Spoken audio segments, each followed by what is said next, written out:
እንዲያውም አሁን አንዳንድ ሰው ኑ ተማሩ እንደዚህ ሲባሉ የከተማ እንደ ገጠሩም እንደዚህ ሀብታሙ እንደሚሉ መሰላቸው እሳ አባታቸውን የሚፈልጉት ነገር ሲኖር ብቻ ይደውሉልኝ ይላል።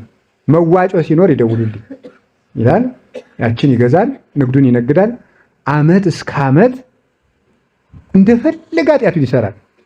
ኋላ ያቺ የመከረኛ 50 ሺህ ብር 100 ሺህ ብር አለ። ያችን አንጠልጥሎ ይዞ መጣና አቶ ገሌ ለዚህ ቤተክርስቲያን 50 ሺህ ብር እልል በሉላቸው። 50 ሺህ ኃጢአት ሲሸከም ከርሞ ነው ያን ብር ወርውሮ የሚሄድ። እልል በሉላቸው። አውሬ የወረሰው ሰው ነው ሰውየው።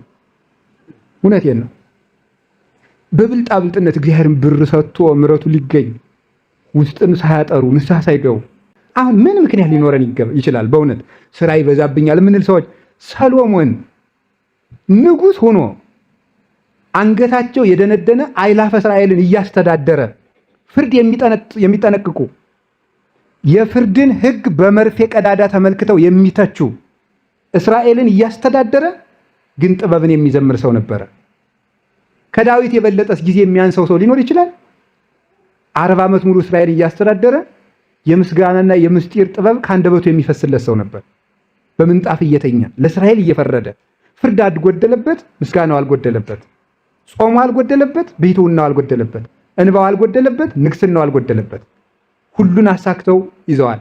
ሌላ ጆሮ፣ ሌላ ዓይን፣ ሌላ አፍንጫ፣ ሌላ እግር፣ ሌላ ልብ፣ ሌላ ሳምባ አልሰጣቸውም። ሌላ ጊዜ አልሰጣቸውም። ሌላ ነፋስ አላነፈሰላቸውም። ሌላ ፀሐይ አላወጣላቸውም። ሌላ ምድር አልዘረገላቸውም። ሌላ ውሃ አላፈሰሰላቸውም።